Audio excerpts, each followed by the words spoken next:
Mire la casita de Tucumán que le presentamos con el día.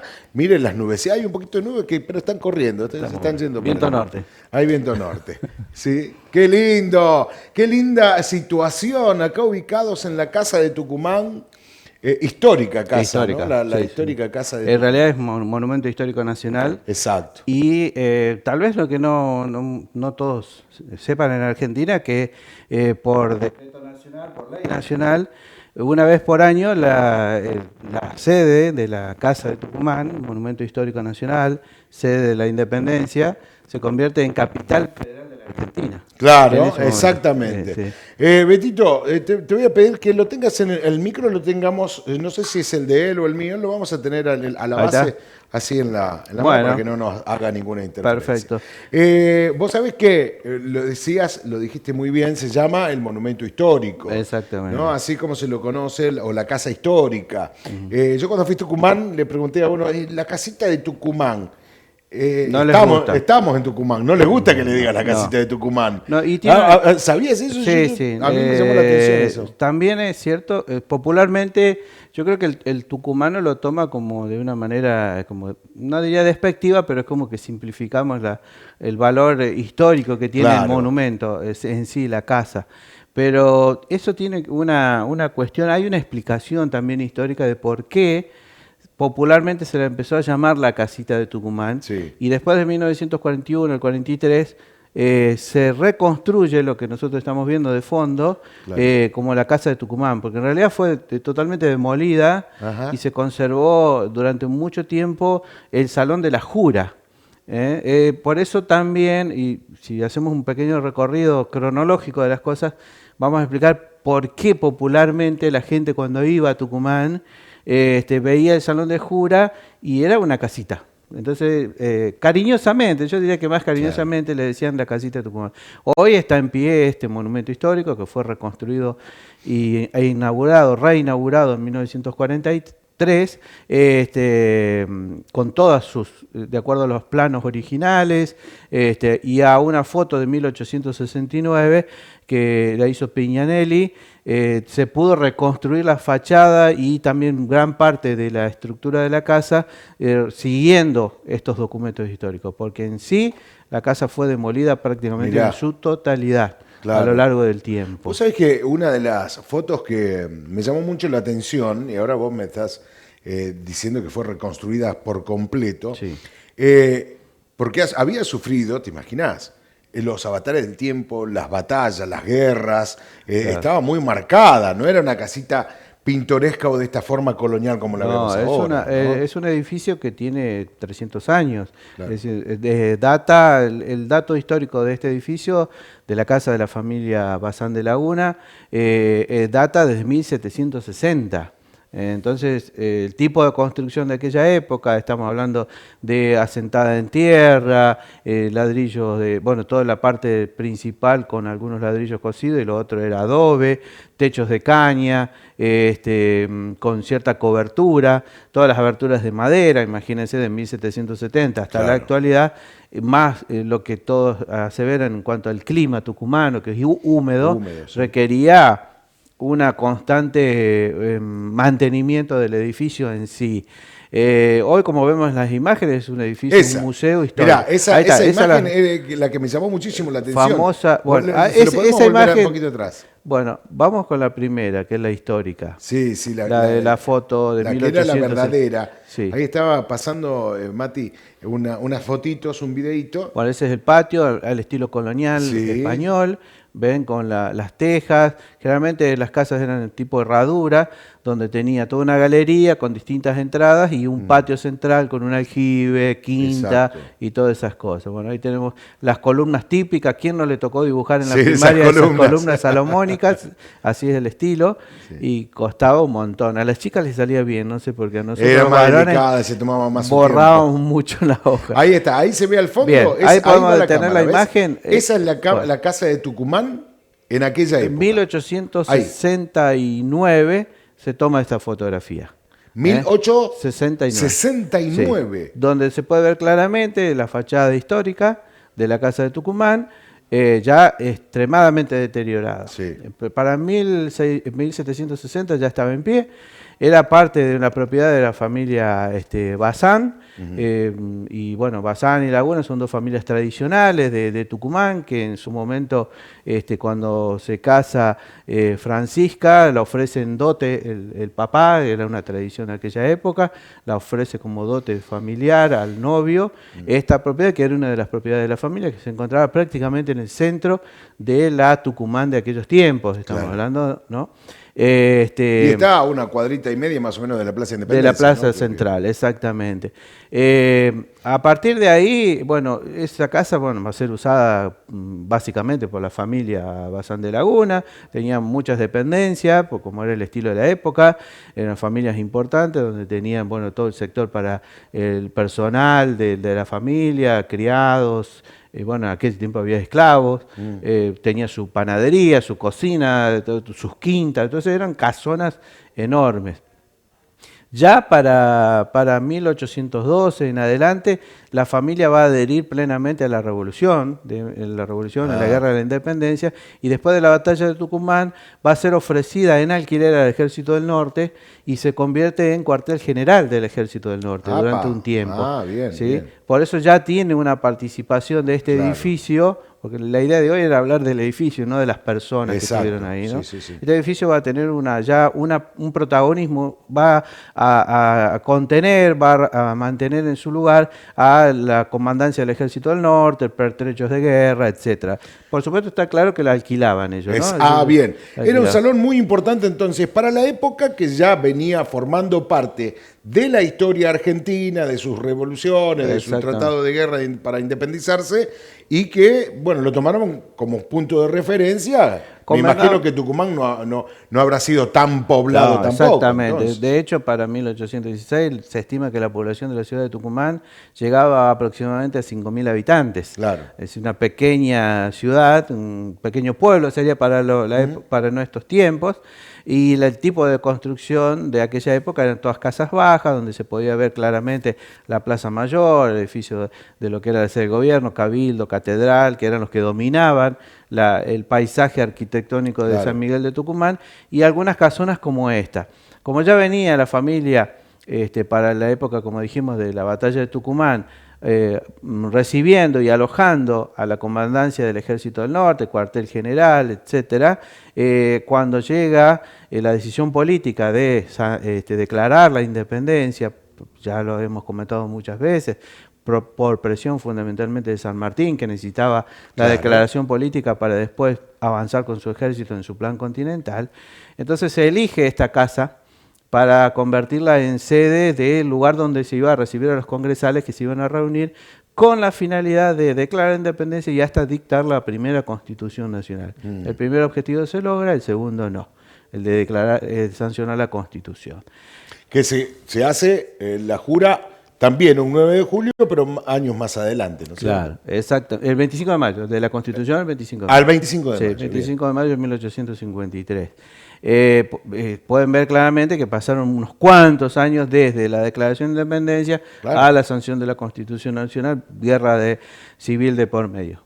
Pero eso es otro tema que algún día lo tocaremos, ¿no? O sea que no dijeron en Tucumán un día como hoy, dijeron, somos libres, listo. No. A ver, un proceso. Indudablemente fue una determinación política, un valor, un coraje enorme que tuvieron los congresistas de aquel momento, porque el castigo, siempre lo dijimos, el castigo español contra aquellos que se levantaban contra el poder de la corona era terrible y total. Es la pena de muerte por sedición, le sacaban todos los bienes y eliminaban a toda la familia, tanto en orden descendente como ascendente, los masacraban directamente a todos. Si no, cada vez que vayan al norte, cuando tengan la posibilidad de ir al norte, a Jujuy, pregúntenle a los jujeños qué opinan sobre cada uno de los avances del ejército español y qué hacían con la población. Los masacraban directamente, hombres, mujeres y niños. Completo. Sí, literal. Claro. Los jujeños dicen que mientras que en Tucumán en 1816 se firma la declaración de independencia con tinta, ellos firmaron la declaración de independencia con sangre. Y porque ellos sufrieron prácticamente en su territorio la guerra. Claro. Nuestros antepasados, mucho menos en esta zona y sobre todo en la zona de Buenos Aires, no vivieron la guerra en su territorio, en su lugar. Los tucumanos, los salteños, bueno, ahí aparece la figura enorme de Güemes, claro. Los jujeños vivieron en carne propia la guerra de la independencia. Claro, porque era el ingreso. Donde bajaba por el claro. norte, por el Alto Perú, que hoy es Bolivia, bajaban las columnas de... Por eso también se elige a Tucumán como sede, ¿no? Ahí está, eso te quería preguntar, ahí va la próxima pregunta. ¿Por qué se elige a Tucumán, teniendo en cuenta que las cabeceras era Buenos Aires, por ahí Córdoba, Rosario? Claro, bueno, hay ¿no? que explicar algo que tiene que ver con el contexto de la época. Hoy en día, el 75% de la población del territorio argentino se concentra en lo que se llama la pampa húmeda, el litoral, es decir, Buenos Aires, Córdoba, Santa Fe. Hoy tenemos en la zona de Puerto, tenemos concentrada más de la mitad de la población. Para la época de la Guerra de la Independencia era totalmente al revés. Más del 75% de la población se concentraba en lo que hoy se conoce como el NOA, el noroeste argentino. Sí, señor. Por una cuestión de la economía española de aquella época, donde las principales ciudades satélites del Alto Perú, de lo que hoy es Bolivia, donde estaba la mina de Potosí, eran Jujuy, en cuanto a nuestro territorio, ¿no? Tarija, que es en territorio boliviano, Jujuy, Salta, Tucumán, Córdoba, porque era el lugar donde se extraía la mayor actividad económica. Y después, por el famoso Camino Real, bajaban desde el norte a Buenos Aires, al puerto, la producción de plata, por ejemplo, Claro. y que por el mismo lugar después llegaba al norte la mercadería elaborada, ¿no? Por eso quienes han tenido oportunidad de conocer el famoso Camino Real que todavía existe, Sí. en el norte de Córdoba, ahí nos vamos a encontrar con Deanfunes, Tulumba, todos esos lugares Sí, señor. que tienen que ver, son todos pueblos de época colonial. Y era el famoso camino que era, para que lo podamos entender hoy en día, la autovía que llevaba al norte argentino. Exacto. No había otro camino. Claro. ¿Por qué se elige Tucumán? En parte por un punto equidistante donde le era más cómodo a todos ir. Tanto los de Buenos Aires como los del norte llegar a un punto intermedio en el camino. No nos olvidemos que las rutas, las vías de comunicación en aquella época eran sumamente precarias. Claro. Es decir, todos recordamos en la primaria los relatos de nuestros maestros, nos decían los congresistas venían a caballo, Sí. en galera o en carreta. una carreta. Sí. Como podían, un viaje de 3 meses, según el lugar donde vos podías estar, podías llegar y parabas en las distintas postas que había en el Exacto. camino. Me imagino los caminos que habrá habido. No, eran huellas. Huellas, sobre todo, sí, claro. sí. Y Era sobre atravesar todo, montes, el camino huellas. del norte sí. El camino del norte era un camino medianamente adecuado porque, a ver, la vida económica del Virreinato del Río de la Plata, hasta que empieza la Guerra de Independencia, giraba por esos caminos. Es decir, las vías de comunicación. Hoy nuestras vías de comunicación están más hacia el litoral, hacia las zonas portuarias, ¿no es cierto? Las rutas van Rosario, Santa Fe, Buenos Aires. Todo en cambio, en aquella época era por eso. Entonces, el punto equidistante va a ser San Miguel de Tucumán. Pero también tenía que ver con una cuestión de mensaje político que se quería dar. Es decir, bueno, acá estamos cerca del lugar donde se da la batalla, donde se dan los campos de guerra, entonces queremos estar presentes y decir, los políticos de la época definitivamente se sentaban en un lugar a decirles a los que estaban en la primera línea de batalla, muchachos, estamos acá. Venimos a apoyarlos. Venimos, claro, es parte de eso. Igual, tema para otro momento, fue toda una discusión, fue muy difícil llegar a que definitivamente se sienten ahí.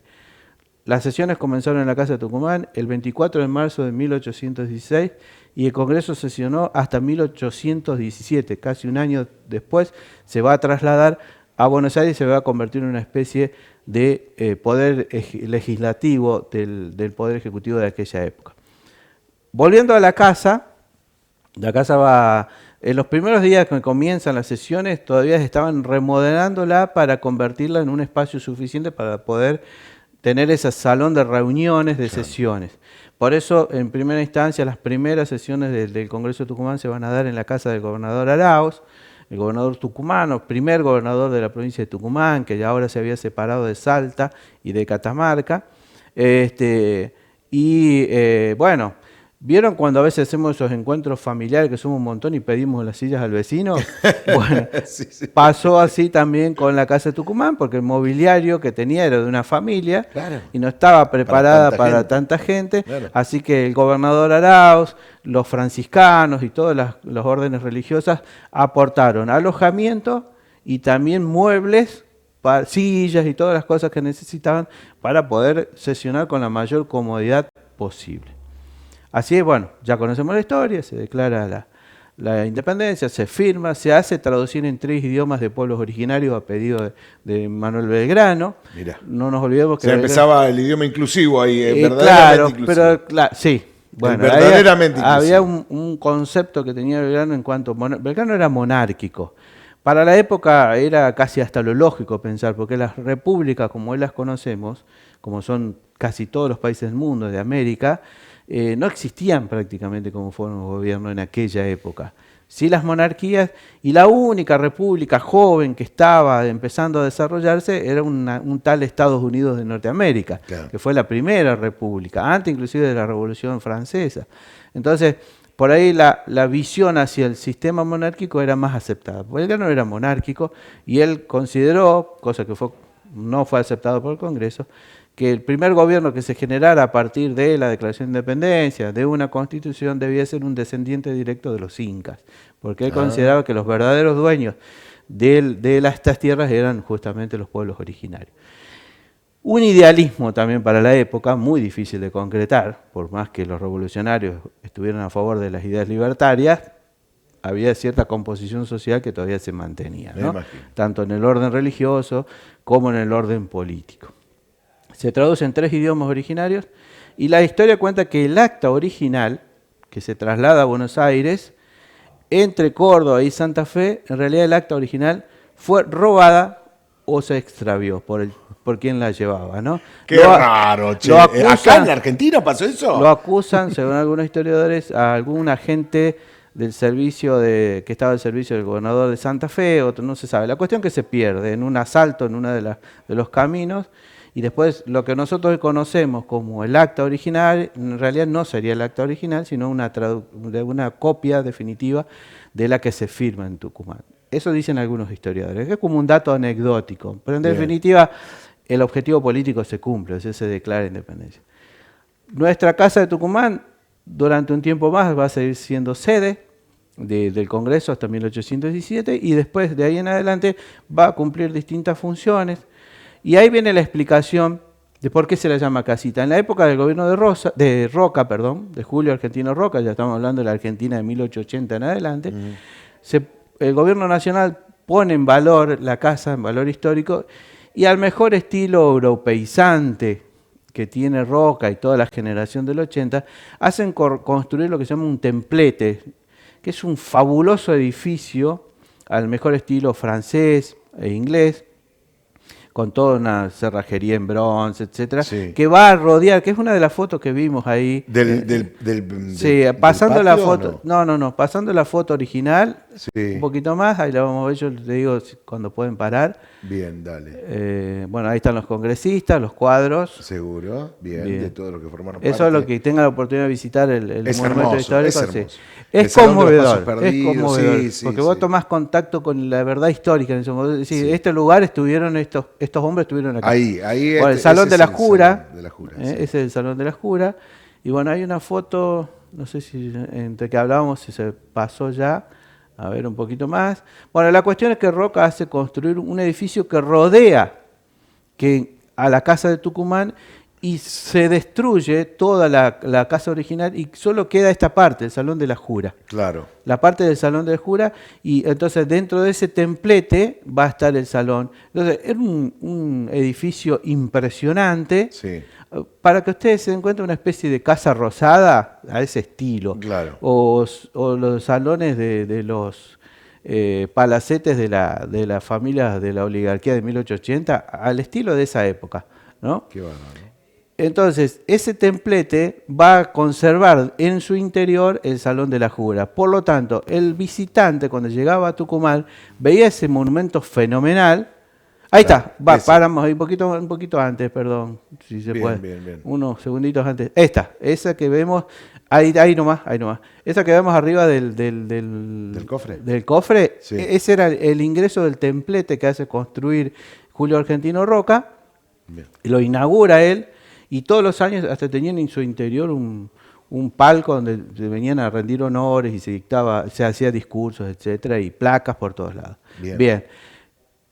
en su interior estaba el Qué Salón de bien. la Juventud. Entonces el que entraba veía este edificio enorme y cuando entraba se encontraba con una habitación. Entonces decía, Claro. una casita. Ah, y de ahí le quedó. De ahí quedó. Después, La ya casita. para 1940, y con esto cerramos, se tira, bueno, se cambia el templete, porque en definitiva parecía más importante este monumento que la casa en sí, Sí, y se ordena la reconstrucción total, que es lo que teníamos de fondo nosotros recién. exacto. Y se convierte en Monumento Histórico Nacional, como dijimos. Qué ¿no? lindo, qué linda historia. Beto, sabes que sos siempre bien recibido. Me encanta hablar de historia, A mí me también. encanta charlar con vos, que cada vez tenemos no siempre la historia, que ya la sabemos, si nos repasamos, sino que también estas cositas, estos tips, estas cosas tan lindas que nos interesan también, como en este caso el monumento histórico de la Un casita. monumento, ahí está, La precioso casa. monumento, Sí. y que acá, muy cerquita acá de nuestra localidad, tenemos esta mañana hablábamos de ahí eso. en Porteña, que he tenido la feliz idea de hacer la fachada, que Sí. me parece fenómeno, a la gente le encanta, va y se toma fotos Sí, en ese sí, lugar. sí, muy lindo. Para los que tengan oportunidad, visítenlo. Beto, nos tenemos que ir al acto que Bien, ya, me parece por muy este bien. día tan Muchas tan gracias interesante. por Gracias por invitarme. venir, gracias.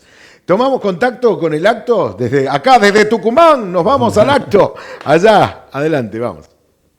La independencia de la patria nació por brillantes ideales y pasiones elevadas. Es el hecho más importante